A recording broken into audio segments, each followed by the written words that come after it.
It's important to think about improving memory in schizophrenia because there's been a number of epidemiological studies done to ask the question, how can I best predict patients who do well after they leave the hospital versus patients who don't do well after they leave the hospital?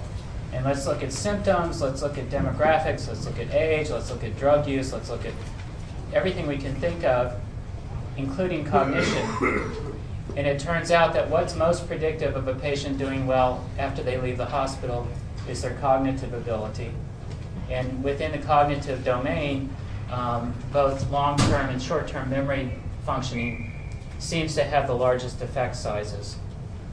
And this, as you think about it, I don't think is surprising. If you think about leaving the hospital, getting a job, holding a job, or getting back into school and staying in school, cognition is really crucial, and you're going to have a downward drift in social function if you can't do the work cognitively.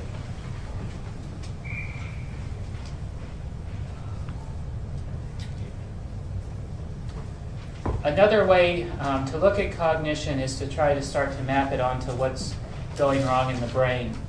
And the hope in this research is to identify, the original hope was to identify maybe there's a silver bullet, maybe there's this one part of the brain that explains everything that's going wrong, and if we can figure out how to improve that part of the brain, we're going to solve the problem. That hasn't turned out to be true. Very few cognitive abilities engage just one little part of the brain. They involve many parts of the brain. And an illness like schizophrenia or any other complex behavioral disorder doesn't just affect one little part of the brain. So the effort now has been to, let's say, focusing on specific cognitive abilities. Let's take one aspect of memory function versus another aspect of memory function and see, well, what part of the brain does this thing versus that thing, and how important is that to how the patient is functioning. And maybe if we figure that out, we'll start to get at these mechanisms.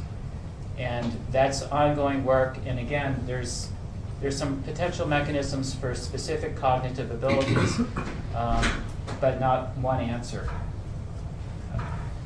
So this is just an illustration of how functional imaging gets presented and done. This was just a simple list learning task where we showed subjects a list of words and asked them to try to remember them. And then we did a recognition test where they saw those same words and new words, and they had to say whether it was old or new. And we compared the list learning with just a passive baseline task. And this was with positron emission tomography. This is what was being done in the 70s and 80s. And this is a difference image where we look at the brain activation for healthy control subjects and the activation for patients.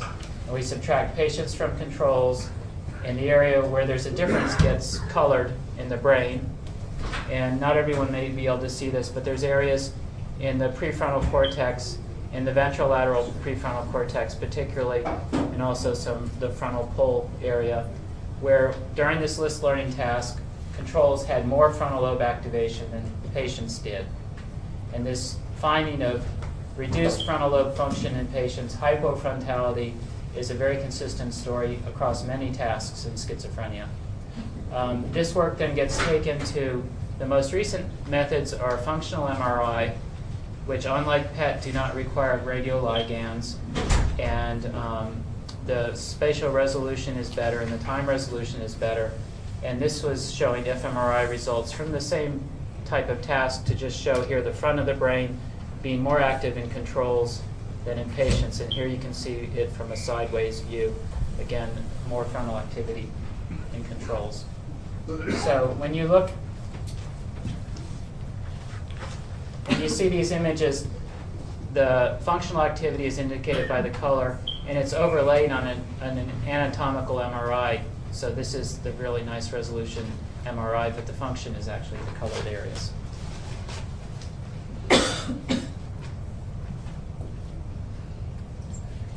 I spoke to you about how there's hope for improving memory in schizophrenia because it's not an issue of forgetting.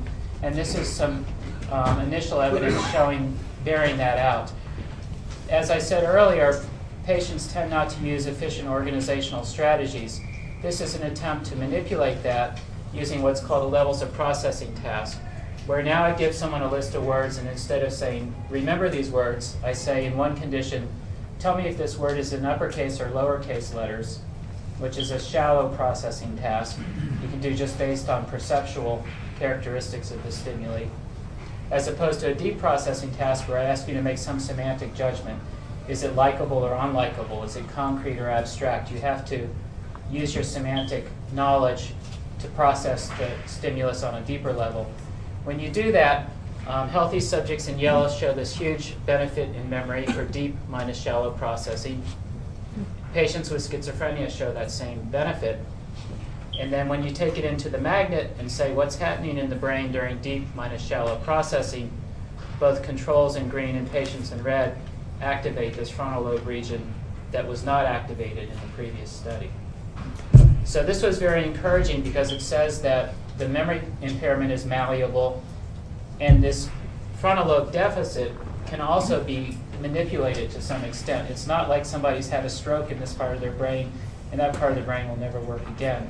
It's an issue of engagement often.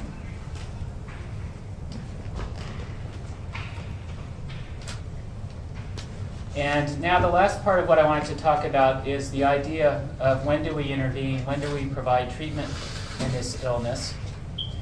And treatment of major mental illness has paralleled what's happened in major physical illnesses. It used to be that people with heart disease, the first treatment they received was open heart surgery. You know, you didn't know about early warning signs.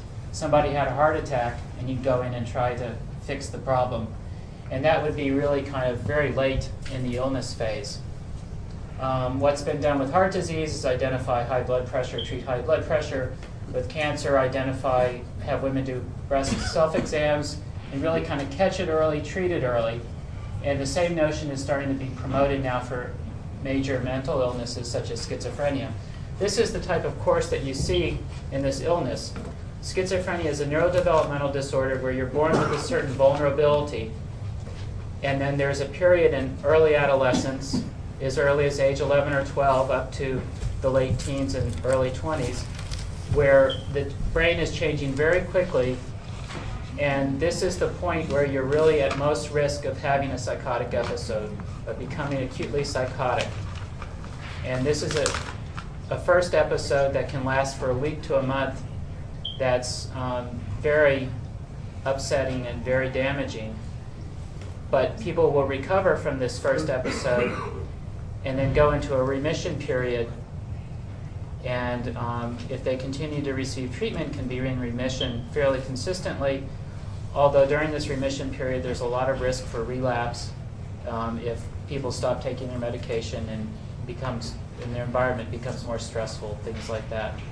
So the field of mental health has traditionally started here. So this is where the heart attack occurs, and then you start to provide treatment during the acute episode, and then you try to prevent relapse.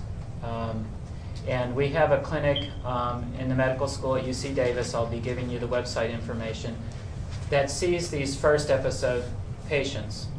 And we see patients within their first year of illness and provide a lot of treatment so that they return to this baseline and they stay on this baseline. And that's very promising. But the newest effort, which we received funding from Robert Wood Johnson, is to go into this prodromal phase and start to say, how can we identify these kids who are at risk of becoming psychotic and intervene to reduce the likelihood of them having this first episode.